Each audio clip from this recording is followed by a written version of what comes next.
በስመ አብ ወወልድ ወመንፈስ ቅዱስ አሐዱ አምላክ አሜን።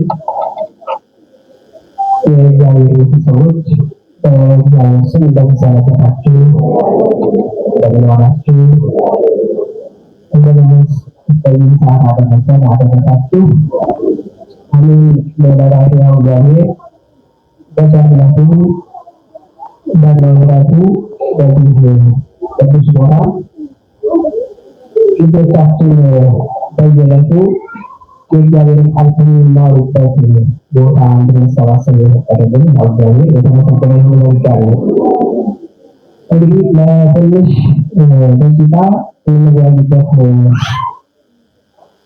የትምህርታችን ርዕስ የሚሆነው ዓላማ ያለው ቤተሰብ የሚል ነው። ዓላማ ያለው ቤተሰብ በሚል ለትንሽ ደቂቃ እንነጋገራለን። ዓለም ላይ ዓላማ ካለው ቤተሰብ እንደመወለድ ያለ ትልቅ ነገር የለም። ገንዘብ ካለው ቤት መወለድ መልካም ነው። ዓላማ የሌለው ከሆነ ግን ገንዘቡን ያጠፋዋል። ስልጣን ካለው ቤተሰብ መወለድ መልካም ነው። ዓላማ የሌለው ከሆነ ግን ስልጣኑን በአግባቡ አይጠቀምም። እውቀት ካለው ቤተሰብ መወለድ መልካም ነው። ግን ዓላማ ከሌለው እውቀት በትክክል አይጠቀምም። ለምን? ብዙ እውቀት ያላቸው፣ ብዙ ስልጣን ያላቸው፣ ብዙ ሀብት ያላቸው ሀብታቸውንም ስልጣናቸውንም እውቀታቸውንም ራሳቸውንም በሚፈለግና በሚጠቅም ቦታ ያላዋሉ የምናውቃቸው ብዙ ሰዎች አሉ ማለት ነው። ስለዚህ ከምን ትወለድ ከተባለ ዓለም ላይ ካለ ሰው ዓላማ ካለው ቤተሰብ መወለድ። ዓላማ ያለው ቤተሰብ እናንተ ራሱ እስከዛሬ ድረስ እንዲህ እንድትሆኑ አድርጓቸዋል። ለምን? የቤተሰብ ሕይወት ነው በዚህ ሊያደርስ የሚችለውና እናንተ ራሱ እንዲህ ለመሆን የበቃችሁት ምናልባት የተሻለ ዓላማ ባይሆንም ግን ኦርቶዶክሳዊ በሆነ መንገድ ዓላማ ያላቸው እናት አባት ስላሳደጉ እናንተ ራሱ እዚህ ለመድረስ የበቃችሁበት ሁኔታ ይህንን መሰረት ያደረገ ነው። እንግዲህ ስንኳን ሰውን ያህል ፍጥረት ያለ ዓላማ ወደዚህ ዓለም የመጣ ምንም ነገር የለም። ሁሉም በዓላማ ነው የመጣው። አሁን የምታዩት እናንተ በትክክል ግን ዓላማችንን ኖረዋል ወይ የሚለውን ሀሳብ ነው የምታስቡት። በትክክል ሁለት ጉዳዮች ላይ ሰው ተፈጠረ፣ ለሁለት ጉዳዮች ማለት ነው። ዓላማው ለሁለት ጉዳይ ነው። በምድር ላይ ሲኖር ሁለት ጉዳዮችን አከናውኖ መሄድ ነው የመጣው፣ ሌላ አይደለም። በቃ ሁለት ጉዳዮች ምንድናቸው ካላችሁ፣ አንደኛው ጉዳይ እንደ አባቶቻችን እንደ ቅዱሳን በቅድስና ገብቶ እስከ ዓለም ፍጻሜ ድረስ በዚህ ምድር ላይ በሰዎቹ አንደበት ሲጠራ መኖርና ለሰዎቹ በረከት መስጠት የቅድስና ሕይወትን ተላብሶ ማለት ነው። አንዱ ሰው የመሆን አቡነ ተክለ ሃይማኖት፣ አቡነ ገብረ መንፈስ ቅዱስ፣ አባ እንጦንስ፣ አባ መቃርስ፣ እነ ቅዱስ ጳውሎስ፣ እነ ቅዱስ ጴጥሮስ፣ እነ ዮሐንስ ወንጌላዊ፣ እነ ቅዱስ ቄርሎስ፣ እነ ዮሐንስ አፈወርቅ፣ በጣም ብዙ ቅዱሳንን አሳልፈናል ማለት ነው። በቃ የሰው ድርሻ አንዱ ምንድን ነው ከተባለ እንደ ቅዱሳን በዛኛው መንገድ አልፎ መገኘት ማለት ነው። መልካም አያችሁ፣ ደስ አይልም? በምድር ላይ ስማቸው እስካሁን እየተጠራ በሰማይ ደግሞ ወከብራት ነፍስቶሙ በውስተ ዓለማት ክሌቲ በሁለት ዓለም ነፍሳቸው ከብሮ በዛኛው ከእግዚአብሔር ጋር መኖር፣ በዚህም ደግሞ በሰው ልጅና መኖር ከዚህ የተሻለ ሕይወት አለ የሚለኝ ሰው አይችልም። መልካም። ስለዚህ አንደኛው ሕይወት እሱ ነው ማለት ነው። ሁለተኛው ሕይወትስ ምንድነው ካላችሁ፣ እንደኛ በዓለም ላይ እየኖሩ እንደሱ ያለ ሰው ተክቶ ማለት ነው።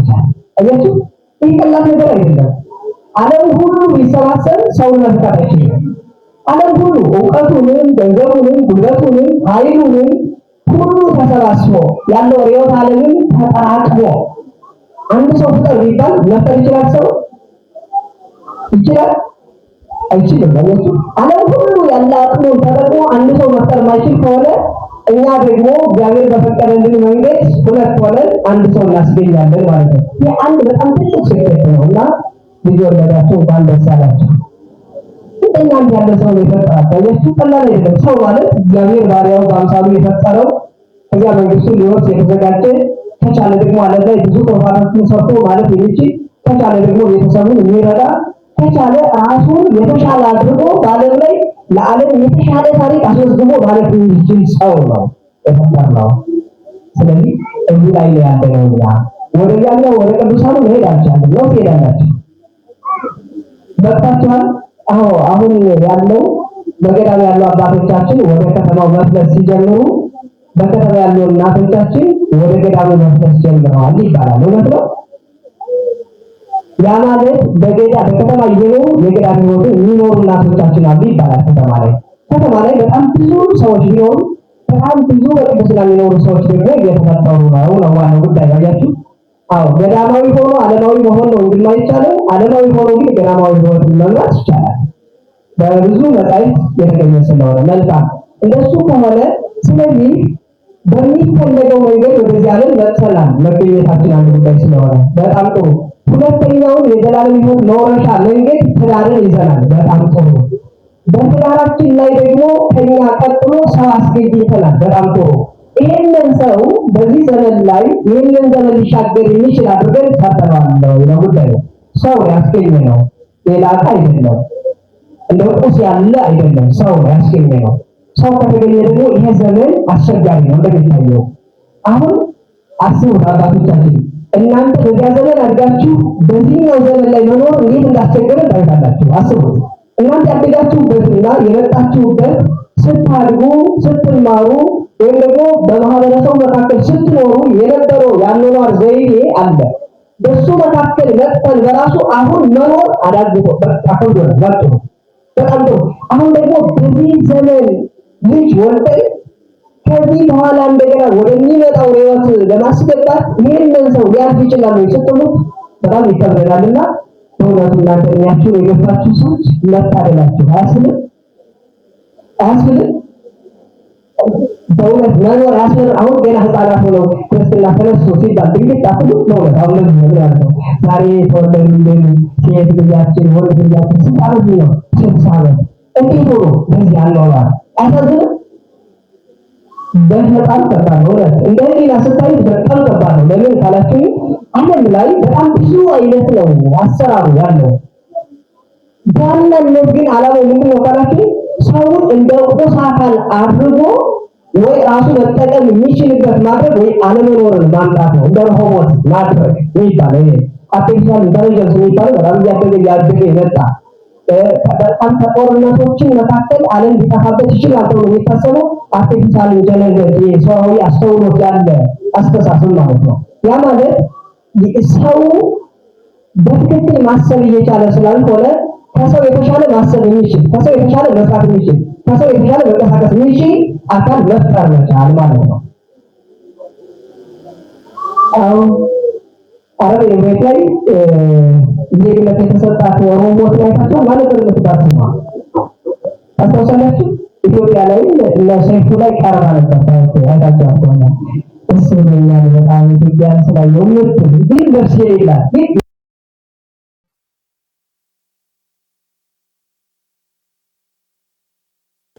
የሚሰራው ምንድነው? አሁን እንደነዚህ ያሉ ሰዎችን መስራት ብቻ ሳይሆን አሁን የምንቆጣጠራቸው ሆነን ነው የሰራናቸው።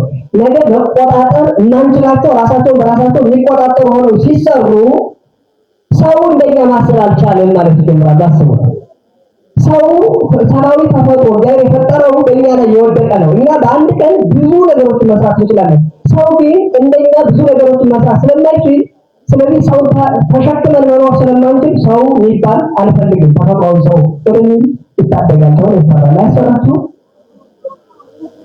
አንድ ነው እሱ በቃ እንደዛ አድርጎ ባጠቃላይ ማጥፋት የሚፈለገውን ማጥፋት እሱ አንዱ ይሰራል። እያንዳንዱ ሀገር ያደገ ሀገር ስውር በሆነ መንገድ ተፈጥሯዊ የሆነ ሰው ሰራሽ በሆነ መንገድ ዓለምን የሚቆጣጠርበት በጣም ጽኑ የሆነ መሳሪያ ማለት ሳናውቀው የምንጠፋበት ማለት ነው። እኛ የምናስበው የሆነ ጎሳና ጎሳ በአየር ላይ በምን መጣላት አይደለም። ዝም ብሎ በአየር አማካኝነት አንዲት ህዝቡን የሚያጠፋበት መስመር የሚሰራበት ዓለም ላይ ያለ ነው ማለት ነው።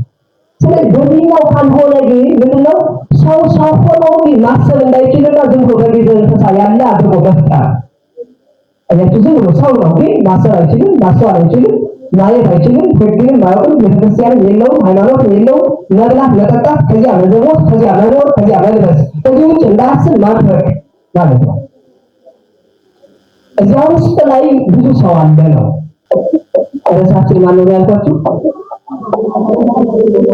ዓላማ ያለው ቤተሰብ የሚያደርገው ነው። ዓላማ ያለው ቤተሰብ።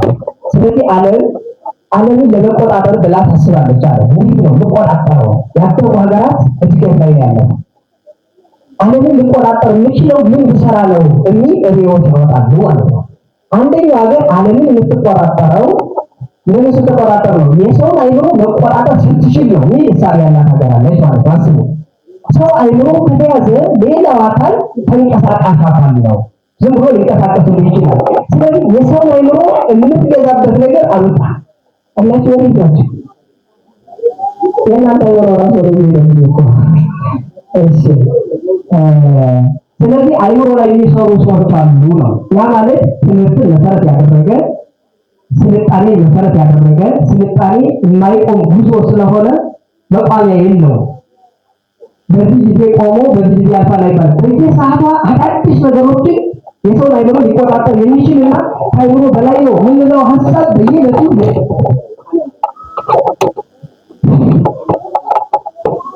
ስለዚህ አይምሮ መቆጣጠር መቻል ማለት ነው። ስለዚህ አይምሮአችን በትክክል እግዚአብሔር የፈጠረው አይምሮ አለ ወይ ብላችሁ አስቡት እስኪ።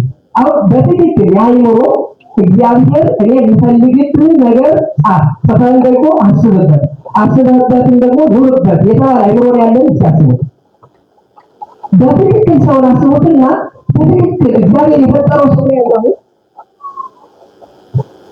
ምን ለማለት ፈልጌ ነው? እግዚአብሔር የፈጠረው ነው ማለት እግዚአብሔር በዓላማ ነው የፈጠረው። እግዚአብሔር ፈጠረና ዓላማውን ሰጥቶ ምድርን አስረክቦ አይምሮውን ሰጥቶ ማሰቢያውን ሰጥቶ ሕይወትን እስትንፋስ ሰጥቶ የሚኖር ነው ማለት ነው። ያ ማለት በእግዚአብሔር እጅ ውስጥ ያለ ለማለት ትዳር ይመራል እንዳትሉት በትክክል በፍጹም አሁንም ባለው አስተዳደግ ያለ ወጣት ትዳር ይመራልኛል ብላችሁ እንዳታስቡ። በፍጹም አይመራም። ሀገር ይጠብቃል እንዳትሉት ስለ ሀገር ያለው ግንዛቤ የመጨረሻ በቃ የሞተ ዝቅ ያለ ነው። በጣም ጥሩ መንኖ ወደ ገዳም ገብቶ እንደገና በቅድስና ሕይወት ጸንቶ እኛንም ቤተሰቦችንም ያስምራል እንዳትሉት የተሻለ ዕውቀት ያለው በዘመናዊ ቤታችሁ ላይ በጣም ብዙ ሰው የለም፣ ደከም ያለ ነው። ወይ ደግሞ እስከሆነ ሰዓት መጓዝ ይጀምርና ከዚያ ወደ ሁለተኛ ደረጃ ሲገባ ሌላ እድገት ያደኩ ይመስለውና ሌላ ሰው ሆኖ ታገኙታላችሁ። አሁን ያሉ ልጆቻችን ከቁጥጥራችን ውጭ ናቸው አይደሉም? አያችሁ፣ ከቁጥጥር ውጭ የሆነ ልጅ ደግሞ እኛ በምንቆጣጠረው መንገድም ካልሄደ ለሀገርም ለቤተክርስቲያን የማይሆን ይሆናል ማለት ነው። ስለዚህ አይምሮን መቆጣጠር የሚል ሐሳብ ያላችሁ አለ። አሁን አይምሮአችን የት እንዳለ የሁላችን የሚታወቅ ነው። የልጆቻችን አይምሮ እሱ ሁለተኛው እሱስ አይደለም። ጉሮሮን መዝጋት የሚበላውን ነገር ከተቆጣጠር ነው የሰው ልጅ በሚመገበው መንገድ ነው የምናገኘው። ስለዚህ በኢኮኖሚ ካደግን ዓለምን መቆጣጠር እንችላለን። በኢኮኖሚ እድገት ያስፈልገናል ብለው ኢኮኖሚውን ይዘው በቃ ስንፈልግ እንዘጋቸዋለን፣ ስንፈልግ እንከፍትላቸዋለን፣ ስንፈልግ የራሳችንን አምልኮ ትፈጽማላችሁ፣ ሳትፈልጉ ደግሞ ትገዛላችሁ ብለው የሚያስቡ በኢኮኖሚ የሚያድጉ ሀገራት አሉ ማለት ነው። አስቡት። ከዚህ ይህስ አይደለም በፖለቲካ ካደግን በቃ ሁሉ መቆጣጠር እንችላለን ብለው ፖለቲክሱን ይዘው ደግሞ የሚያድጉ ሀገራት አሉ ማለት ነው። የሚገርም ነው። እሱ አይደለም ስለ መድኃኒቱን ሰውን ከተቆጣጠር ነው በሽተኛ ነው ዓለም ሁሉ። ስለዚህ ሰውን በመድኃኒቱ መንገድ ከያዝነው ሰውን እጃችን ውስጥ ልናስገባ እንችላለን ብለው ደግሞ በስነ መድኃኒት ደግሞ የሚያድጉ ሀገራት አሉ። የኛ ሀገር የት ላይ ነው ያለችው? ኢኮኖሚ ላይ፣ አይምሮ ላይ፣ ወይስ ፖለቲክሱ ላይ፣ ወይስ ደግሞ ስነ መድኃኒቱ ላይ? የት ነው ያለች የኛ ሀገር?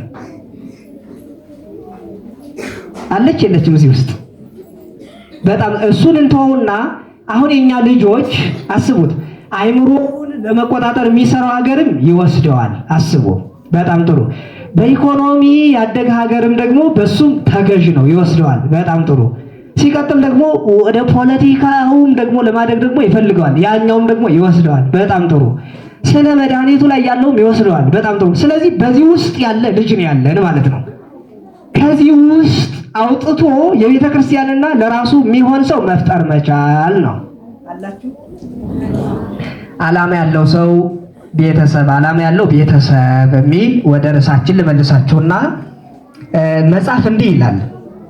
አረጋዊ መንፈሳዊ ግድፍ ህሊናከ ላዕለ እግዚአብሔር ዘይሴሰየከ በሕይወት አስቦ ስለሚያኖርህ ወይም ያኖርሃልና ህሊናህን ለእግዚአብሔር ስጥ ይላል። በጣም እንዲህ ካለ በኋላ ጥዑም ውእቱ መሪር ዘተፈቅዶ አንተ እምነጸቃኡ ዘእፈቅዶ አነ ይላል።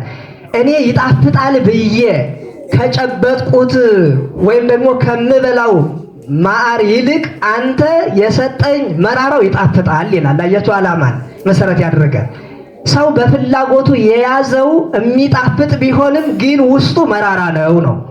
እግዚአብሔር የሚሰጠው ግን መራራ ነው ያልነው ለእኛ ግን በጣም ጣፋጭ ነው። ለምን ካል ሰው ትናንትናንና ዛሬ ነው ሊያውቅ የሚችለው፣ ነገን ማወቅ አይችልም ማለት ነው። ነገ የእግዚአብሔር ነው። እግዚአብሔር ደግሞ ሰውን የፈጠረው ትናንትንና ዛሬን መሰረት አድርጎ ሳይሆን ነገንም መሰረት አድርጎ ነው። ሰው ነገን ስለማያውቅ ዛሬ በደረሰበት ሊጨነቅ ይችላል። እግዚአብሔር ግን የነገውን ለማስተካከል ዛሬ ሊያስጨንቀን ይችላል ነው።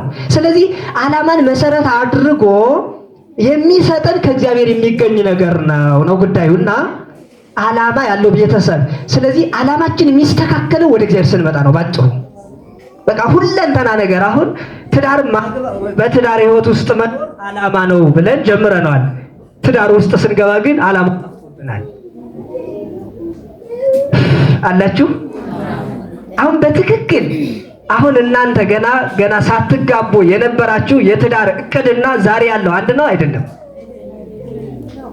እናቶች በለጣችሁ፣ እናንተ አባቶች አንድ ነው አይደለም? እናንተ ገና ሳታገቡ ያሰባችሁት የትዳር ህይወትና ያኗኗር ዘይቤ ያቀዳችሁት ዓላማችሁና ዛሬ ያለው አኗኗር አንድ ነው አይደለም? ማን ወሰደው?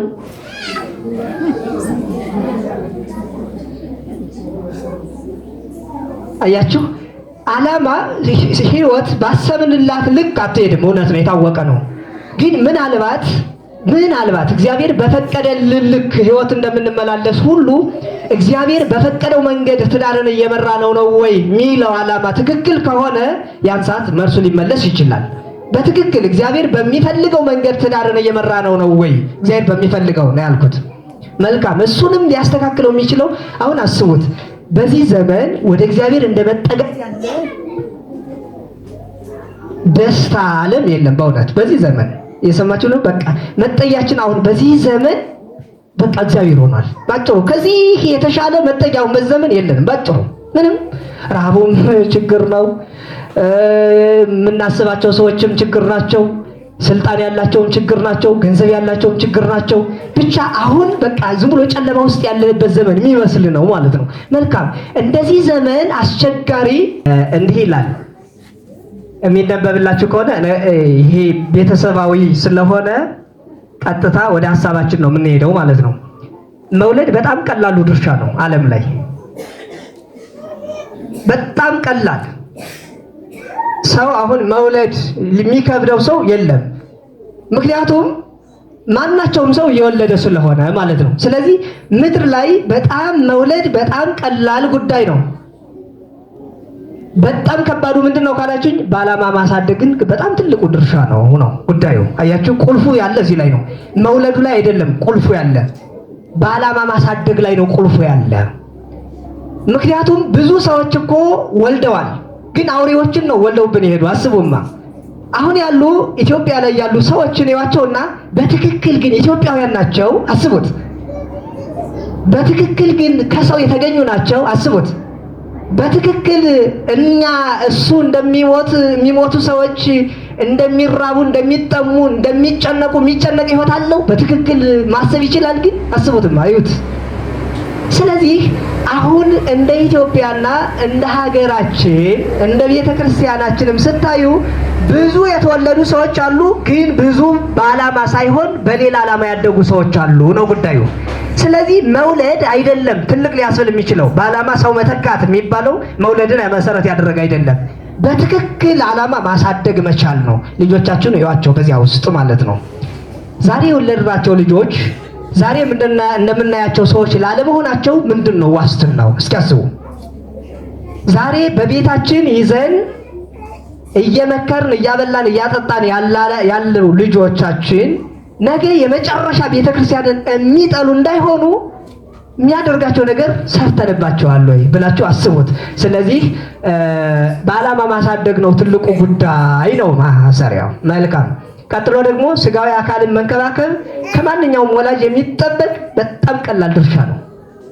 ስጋዊ አካልን መንከባከብ ይሄ መብላትን፣ መጠጣትን፣ ማልበስን፣ የሆነ ማጠብን፣ በአጠቃላይ ገጽታውን መገንባትን ይሄ በጣም እንስ ከሚል እንስሳትም ከሚያደርጉት ነው ባጭሩ። ምን ነግራችሁ አያችሁ? እንስሳት በራሱ ልጆቻቸውን ወልደው አይተውም። ቀጥታ እንደወለዱ ይቀበሏቸዋል፣ ከዚያ ይልሷቸዋል፣ ከዚያ በኋላ ያጠቧቸዋል። ሁሌ ሲያጧቸው ያለቅሳሉ። እንስሳ በራሱ ይህንን ያደርገዋል ነው ጉዳዩ። አያችሁ? እንስሳ ይህንን ማድረግ ይችላል። አይምሮ የሌለው ማሰብ የማይችል መንግስተ ሰማያትን እወርሳለሁ ማይል ሁሉ ሊያደርገው ይችላል ማለት ነው። ስለዚህ ስጋዊ አካልን መንከባከብ በጣም ቀላል ጉዳይ ነው። እናንተ ልጅ አሳደግን ብላችሁ የምታስቡት ወይም ያሳደጋችሁን በየትኛው መስመር ነው ካላችሁ ደግሞ ልጅ አይራብ እንጂ አይጠባ እንጂ አይደለም ትሉ እንደዚያ ነው አይደለም የሚባለው? አይራብ አይጠማ ነው የሚባለው ማለት ነው። ካልተራበ ካልተጠማ ከለበሰ ከሳቀ ደስ ያለውን ካገኘ የሆነ መጫወቻ ነገር ካቀረባችሁለት ከዚያ ሁሉ የሚስቅ ከሆነ በቃ አደገ እናንተ ልጅ። እንደዚያ ነው። በነገራችን ላይ አስቡት። እናንተ የመጣችሁበት አኗኗር ዘይቤና አሁን የሚያድጉበት አኗኗር ዘይቤ የተለያየ ቢሆንም እናንተ ግን በትክክል በዓላማ ቢያሳድጓችሁ እንዲህም ባልሆናችሁ ነበር ነው ጉዳይ። ቤተሰብ ያሳደገው ሰው ሊኖር ይችላል፣ ግን ከዚህ የበለጠ በዓላማ ሁልጊዜ በቃ ሌላ ስራ እንደሌለው አድርጎ ልጆቹን በዚህ ግባ፣ በዚህ ውጣ፣ ይህንን ተመገብ፣ ይህንን አድርግ እያለ አሳድጎን ቢሆን ከገሌ ጋር ስትገናኝ እንዲሁን፣ ቤተክርስቲያን ስትገባ እንዲህ አድርግ፣ ከዚያ ሴት ከሆነች ራስሽን ጠብቂ፣ ወንድ ከሆነ ደግሞ ከዚህ ዘመን አስቀድመ ከማንም ጋር እንዳታወራ በትክክል በቃ ሃይማኖትን እያስተማረ የኛ ዓለማችን በሰማይ ነው፣ ግን ደግሞ ጠንክረ መስራት አለብህ፣ ከ11 ሰዓት ከሌሊቱ በኋላ መተኛት አትችልም ብሎ ሌሊት ጀምሮ ተነስቶ በጸሎት እያሳደገ ከዚያ ስለ ማርያምን እያሳየ እቺ እናት ናት እያለ ያሳደገው ሰው ወይ እንዲያሆናችሁ ብታድጉ ኖሮ አስቡት እንግዲህ ዛሬ እንዴት ነው ምን ሆነው ካላችሁ ሌላ ነው የሚሆነው።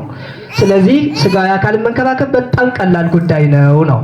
ከስጋዊ አካል መንከባከብ በስተጀርባ ሌላ አለ እንደማለት ነው። አይምሮን ጠብቆ ማሳደግ ግን ዓላማ ካለው ሰው የሚጠበቅ ነው። አያችሁ? ስጋዊ አካልን መንከባከብ አይደለም፣ አይምሮን መጠበቅ አላችሁ። የምትተኙ አለ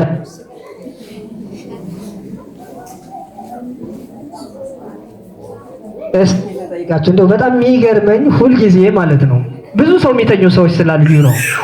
ምናልባት ዛሬ የቅዳሴ ሰዓት ስለሆነ ክርስቲያንም ስለሆን መጠጊያም ሌላ ስለሌለን ሌሊት ጀምራችሁ ከማይሌቱ ጀምራችሁ መጣችሁ ሊሆን ይችላል። እሱን አላውቅም። ወይም ደግሞ ብዙ ሰው ቤቱ ላይ ከሌሊቱ 8 ሰዓት በኋላ ለጸሎት ቁጭ ብሎ የሚያድሩ ባልና ሚስቶች ስላሉ እሱም ሊሆን ይችላል። እሱን አላውቅም። ብዙ ጉዳይ ስለሚኖሩ እሱ ብዙ ተጽዕኖች ይኖራሉ። ግን እስኪ ምግብ አዘጋጅታችሁ በጣም እርቧችሁ ከዚያ ምግብ ተዘጋጅቶ ከዚያ ያንን ቁርስ አድርጋችሁ ባፋችሁ እንደያዛችሁ ተኝታችሁ ታውቃላችሁ? እርቧችሁ ነው እኮ እርቧችሁ፣ በጣም እርቧችሁ ከስራ ውላችሁ ከዚያ ገብታችሁ ቀርቦላችሁ ከዚያ በልብላ ብላችሁ አቅርባችሁለት ከዚያ ያንን ቆረስ አድርጎ ጉርስ እንዳደረገ ብሎ የሚያውቅ ባል አለ? እሺ ሚስት አለች? መልካም። ሰው ስንት ህይወት አለው? 2 ህይወት። እስመ ህብስቱ ለስጋ ህይወቱ ውእቱ ይላል። እንጀራ የስጋ ህይወቱ ነው። እንጀራ ሳይበላ የሚንቀሳቀስ ሰው ስለሌለ ማለት ነው። መልካም። ያለ እንጀራ መንቀሳቀስ አንችልም እንደ ስጋ ህይወት ስናየው። ወቃለ እግዚአብሔር ህይወት አለ ነፍስ ይላል ደግሞ። ይሄ ብቻ እንዳይመስልህ የስጋ ህይወት እንጀራ ነው ስልህ እንጀራ እየበላ ብቻ እንዳትኖር፣ ደግሞ የነፍስ ህይወት የሚባል ቃለ እግዚአብሔር የሚባል አለ። ቃለ እግዚአብሔር ደግሞ የስጋ ምንድነው አለ? ህይወት ነው፣ የነፍስ ህይወት ነው። ስለዚህ የስጋ ምግብ ሲሆን ጥርግርግ አድርጎ መብላት፣ የነፍስ ምግብ ሲሆን ደግሞ ወይ መተኛት እንዲህ ጥሩ ነው፣ ፍትሃዊ ነው። በነገራችን ላይ የነፍስ ጠያቂ የነፍስ የመብት ተሟጋች ቢኖር ኖሮ በዚህ ዘመን እንዴት ስጋና ነፍስን እንዴት ሊያጣጣም እንደሚችል በጣም ነው። ለማንኛውም እስኪ ግላተኛ ሞክሩ። አይምሮን መቆጣጠር የልጆቻችንን አይምሮ የተቆጣጠረው ምንድነው ነው? በትክክል መቆጣጠር ችለናል ወይ? አልፈውን አልሄዱም ወይ? ኢትዮጵያ ላይ የኖሩ ግን በውጭ የሚኖሩ አልሆኑም ወይ? አያችሁ፣ ሰው ከውስጥ ጀምሮ ወደ ውጭ መኖር ሲጀምር ነው የሚያምርበት። ከውጭ ጀምሮ ወደ ውስጥ መኖር ከጀመረ አይጣጣምለትም፣ ይበላሽበታል።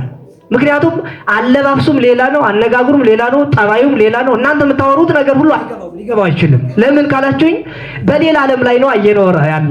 ዓለም አንድ መንደር የመሆኗ ጥበብ በጣም እያደገ ስለሆነ እዚህ ላይ ቁጭ ብሎ ወደ ፈለገው ዓለም ይገባና ያንን ሲያይ ቆይቶ አንቺ ምግብ አቅርበሽ ተመገብ ስትዩ እንደዚህ ያለ ምግብ ኢትዮጵያ ላይ ስለሌለ ያ ምግብ እስካልመጣ ድረስ አንቺን ማክበር አይችልም። ለምን? የሚያየው ምግብ ሌላ ነው። ስለዚህ ወደ ውጪ ነው ውጭ ላይ ነው ያሉ ነው። ኢትዮጵያ ላይ ተወለዱ ግን ውጭ ላይ ሄደዋል ነው። ለምን? አይምሯቸውን አልተቆጣጠርንማ። ልጅን ወልዶ ለዓለም ማበርከት እግዚአብሔርን መስረቅ ነው። የሚገርም ነው። ልጅን ወልዶ እስኪ በሉ ለዓለም ማበርከት እግዚአብሔርን መስረቅ ነው። መልካም። የእግዚአብሔርን ለእግዚአብሔር ብሏል መጽሐፍ። አሁን አስቡት፣ ሰውን ያገኘነው ከእግዚአብሔር ነው። ሴትና ወንድ መሆን በጣም ትንሹ ድርሻ ነው። ከዚያ በኋላ ግን ኦዛ ታወፀው ለሕፃን ማቁየ ቢሲ ይለዋል እግዚአብሔርን። እግዚአብሔር ሆይ ከወንድ አብራክ ዘርን የምታወጣ ከዚያ ወት ምንድነው የሚለው? ወት ፌኖ ውስጥ ተከርሰ ቢኢሲት ወደ እናት ማህፀን የምትልከው እግዚአብሔርን ነው። አስቡት። ከዚያ ወትጠበልሎ በሰፋድል ረቂቅ በሆነ ሰፋድል የምትጠቀልለው አንተ ነህ። ወእንዘ ማይወቱ ታረገው በጥበብከ ውሃ ሲሆን እንደገና ሰው አካል ያለው አድርገህ የምታረገው አንተ ነህ። ወበአርባ ዕለት ተሰይሞ በዘኮነ ከዊነ አሁን መሆን ያለበትን በ40 ቀን አካል ዘያክልን የምትሰጠው አንተ ነህ አለ። ለዚያ ነው ዳዊትን እምከርሰሜ አምላኬ አንተ አለ። ከእናቴ ማኅፀን ጀምሮ እግዚአብሔር ሆይ አንተ አምላኬ ነህ ማለት ጀመረ። ለምን ካላችሁኝ የሰው ማስገኛ ጥበቡ እግዚአብሔር ስለሆነ ሰውን ሰው ሊያስገኘው አይችልም። ምክንያት ነው የሚሆነው ነው ጉዳዩ።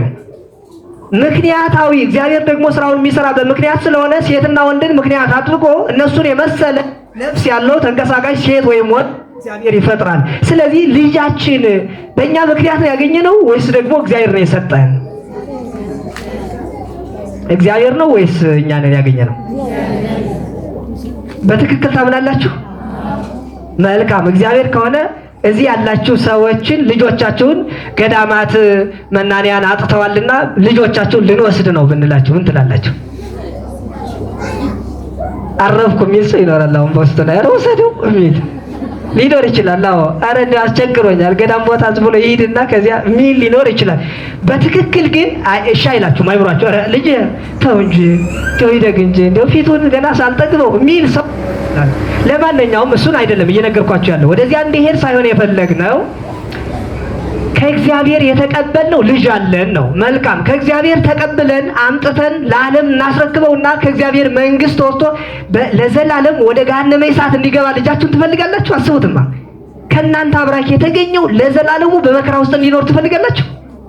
ይሄ ነው እኮ እግዚአብሔርን መስረቅ ማለት። ልጅን ያገኘነው ከእግዚአብሔር ሲሆን ከዚያ ከእግዚአብሔር አግኝተን ወደ ዓለም እናመጣውና የዓለምን ርዮት ሁሉ እንዲጫንበት ይሆንና ቤተክርስቲያንን ረስቶ ሃይማኖቱንም ረስቶ ሕግንም ረስቶ እንደፈለገው ኖሮ በዓለም ላይ መኖር እንዲችል ማድረጋችን ከእግዚአብሔር ምን ማድረግ ነው? መስረቅ ነው።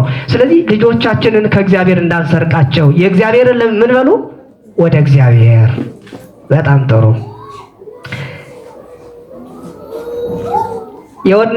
የወለድነው ልጅ ከእግዚአብሔር መንግስት ከሚወጣ ባንወልደው ይሻላል።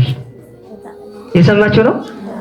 የወለድነው ልጅ ከእግዚአብሔር መንግስት ከሚወጣ ባንወልድ ይሻላል። ይሻላል አይሻልም? ይሻላል አይሻልም? በጣም ነው የሚሻለው በእውነት። እግዚአብሔርም ብሏል። የሚገርመው ይሁዳን አየውና ከዚያ በኋላ መጨረሻ ላይ ይሁዳ ክርስቶስን አሳቀለ፣ እናቱን ደፈረ፣ አባቱን ሰለበ። በጣም ክፉ ከሆነው በኋላ እርሱን በሚሸጥበት ጊዜ እሚያስፎ ለዝንቱ ይሲ ሶበ የተወልደ አለ። እግዚአብሔር ነው እኮ የፈጠረው ራሱ ይሄ ሰው ባይወለድ በተሻለው ነበረ። የሚገርም ነው። እግዚአብሔር ነው ራሱ ባለቤቱ ነው። አሁን ሰው ይሄ ሰው ባይወለድ ብንል በራሳችን መመዘኛ ነው። አስቡትማ። ግን እግዚአብሔር ራሱ ይሄ ሰው ባይወለድ በተሻለው ነበረ አለ። ለምን? ተወልዶ በሚኖርባት በ40 ዘመኑና በአጭር ሕይወቱ ለዘላለም የምትሆን ሕይወትን አጣባት ነው ጉዳዩ። የሚገርም ነው። ስለዚህ ከኛ አብራክ የተገኘ ደግሞ ሃይማኖት አለን ከምንል ሰዎች የተገኘ ሲቀጥል በቤተ ክርስቲያን የምንኖር ሰዎች ያለንበት ሲቀጥል ደግሞ ባህልም ሕግም ትናንትና በነበረው ስናይ እንደ ኢትዮጵያ የሚመስል የሌለባት ሀገር ላይ ተወልዶ ግን ከእግዚአብሔር መንግስት የሚወጣ ሲሆን ያሳዝናልና ልጆቻችንን ወልደን ለገሃነመ እሳት እንዳናበረክት ነው ጉዳዩ። በቤተሰቡ ያልተሰራ ልጅ ቤተሰብ መፍጠር አይችልም። ልጃችን የምንፈልገው የወለድናት ወይም የወለድነው ጥሩ ትዳር መስርቶ ጥሩ ቤተሰብ እንዲያይ ነው። ልጅን ካየን በኋላ የልጅ ፍላጎታችን ስለማይቆም የልጅ ልጅ ማየት ደግሞ እንፈልጋለን። አያችሁ ቶሎ የልጅ ልጅ ማይበትን ከዚያ ደግሞ የልጅ ልጅ ለማየት በቅቻለሁ ከዚህ በኋላስ ዱር ሞት ይላል ሰው። እውነት ነው፣ ጥሩ ነው። ስለዚህ በቤተሰቡ ያልተፈጠረ ልጅ ቤተሰብ ማየት አይችልም ነው ጉዳዩ፣ መፍጠር አይችልም። ልጅ ማለት በቤተሰቡ ሁለተኛ የሚፈጠር ማለት ነው። እየሰማችሁ ነው? አዎ ልጅ ማለት እግዚአብሔር ፈጥሮ የሰጠን ቢሆንም በሁለተኛ ደረጃ የምንፈጥረው እኛ ነን ማለት ነው። ለምን? ንግግሩንም እናነውኛለን፣ አመጋግቡንም፣ አኗኗሩንም በአጠቃላይ ህይወቱን ሁሉ የምንቀይረው እኛ ነን ማለት ነው። ስለዚህ ልጅ ማለት በቤተሰቡ የሚፈጠር ነው ማለት ነው። በቤተሰብ የሚፈጠር ከሆነ ደግሞ ዓላማ ካለው ቤተሰብ ከተወለደ በትክክል ዓላማውን ይኖራል ነው። ስለዚህ ልጆቻችንን መፍጠር የሚችል የቤተሰብ ዓላማ አለን ወይ? እሱ ነው ጉዳይ። እስኪዩት ዳሱትና ለልጆቻችን ለህፃናቱ የሚሆን የቤተሰብ ህይወት አለ ወይ? ውስጣችን ላይ ሚስታችን ላይ ባሎች ላይ ያለ ህይወትን እዩትና ለነገ ለልጆቻችን መፍትሄ የሚሆን አለ የለም የሚለውን ማየት ነው። እሱ ከልጁ ላይ የሰራ ቤተሰብ በመጀመሪያ ተጠቃሚው ራሱ ነው። ደስ የሚለው እሱ ነው። አያችሁ ከልጁ ላይ የሰራ ቤተሰብ የመጀመሪያው ተጠቃሚ ቤተሰቡ ነው። ከዚያ በኋላ ነው እግዚአብሔር ባንጠቅመውም በሃይማኖት ውስጥ መኖር ትልቅ ነገር ስለሆነ ከዚያ በኋላ ግን እግዚአብሔር አማኝ ይሆናል። ሀገር ከዚያ ሀገርን ይጠቅማል። ከዚያ ጎረቤት ሀገርን በአጠቃላይ ሁሉም መጥቀም የሚችለው በቤተሰብ የተሰራ ነው። በቤተሰብ ያልተሰራ ሰው ግን የሚጎዳ መጀመሪያም ቤተሰቡን ነው። አያችሁ የሚጎዳም ቤተሰቡን ነው፣ የሚጠቅምም ቤተሰቡ ነው። ስለዚህ ልጆቻችን እንዲጠቅሙን ከፈለግ በዓላማ ማሳደግ ነው። ያለ ዓላማ ልጅን ማሳደግ ራስን አንቆ እንደመግደል ነው። አያችሁ ያለ ዓላማ ልጅን ማሳደግ ሃይማኖት ያለን ሆነን ግን ከሃይማኖት ውጭ ሆነ፣ ሀገር ያለን ሆነን ግን የሀገር ፍቅር የሌለው፣ ቤተሰብ በምናከብር ባህል ውስጥ ያለፍን ሰዎች ሆነን ግን ቤተሰቡን የማያከብር፣ ከሰው መካከል የተገኘ ግን ሰውን የሚጠላ። አስቡትማ እንዲህ ያለ ማህበረሰብ ውስጥ ተገኝቶ ግን ደግሞ ከነዚህ ውጭ ከሆነ ራስን አንቆ እንደመግደል ነው። ለምን ካላችሁኝ አይታችሁት የለ አይ አባቴ እኔ የምኖርበት ዓለምና አንተ የነበርክበት ዓለም አንድ ስላልሆነ ይህንን ዓለም እኔ እናንተ የምንኖርበት ዓለም አንድ ስላልሆነ አንተ የኖርክበት ዓለም በቂ ነው፣ ከዚህ በኋላ ይህ ዓለም ላንተ አይሆንም ብሎ አባቱን የገደለ በዚህ ዘመን አላያችሁ? በቃ አንተ ለዚህ ዘመን ስለማትመጥን አስተሳሰብም አኗኗርህም ዕውቀትም ለዚህ ዘመን አይሆንም፣ አንተ ኖርሃል፣ በቅተዋል፣ ከዚህ በኋላ ለኛ ላደጉት ልጆች ነው ብሎ አባቱን የገደለ ማለት ነው። አስቡት። ሲቀጥል በቃ እንደፈለገው ነው እንጂ የሆነ ያለ ነው ልጆቻችን ቤታችን ላይ እኛ ባዘዝነው መንገድ እየሄዱ አይደለም ለማለት ነው። የዓላማ ትርጉም ምንድነው? በጣም ብዙ ስለሆነ እግዚአብሔራዊ ዓላማ ነው። ዓላማ ማለት ዓላማ የሚጀምረው ከእግዚአብሔር ነው። ሰውን በዓላማ ነው የፈጠረው። ያለ ዓላማ የተፈጠረ ነገር የለም። በዓላማ የተፈጠረ ሰው በዓላማ መኖር አለበት ነው ጉዳዩ። ያለ ዓላማ መኖር ከጀመረ ፍርድ አለበት። ስለዚህ ለዓላማ ተፈጥሮ ከዓላማ ውጭ እንዳይኖር ነው። መልካም። ስለዚህ ዓላማው በእግዚአብሔር ቤት መኖር ነው። የእግዚአብሔር ዓላማም እሱን እያመሰገን በተፈጠርንለት ዓለም መኖር ነው። የኛ ደግሞ ድርሻ የሆነ የፈጠረን እግዚአብሔርን ረስተን በተፈጠረው ዓለም ላይ መኖር ነው ያዝነው። አያችሁ እግዚአብሔርን ረሳ ነው። ከዚያ ደግሞ ገንዘቡን ወሰድ ነው ማለት ነው። አሁን አንድ ባለጸጋ መጥቶ በጣም ብዙ ብር ሰጥቶን ብሩን ወስደን ባለጸጋ ረሳ ነው ምን ይሆናል? ቤታችሁ ላይ በጣም ትልቅ ሰው ጋብዛችሁ በጣም ብዙ ምግብ መግባችሁት ከዚያ በኋላ ሳይበላ ዝም ብሎ ወጥቶ ምን ትላላችሁ? አያመሰግንም እንዴ አትሉ? ቢያንስ እንኳን ቢያመሰግን። አሁን ሰው የሆነው እንደዚህ ነው። ከእግዚአብሔር በጣም ብዙ በረከቶችን ወሰደና እግዚአብሔርን ረስቶ ከእግዚአብሔር ያገኘውን ነገር ተሸክሞ የቀረ ነው እንደማለት ነው። ዓላማ ያለው አባትነትና እናትነት ምንድን ነው? እናትነትን እስኪ አስቧት። አሁን እናቶቻችን አስቡ፣ ገና ከመጽነስ ጀምሮ ያለው መጨነቅ አስቡት እስኪ።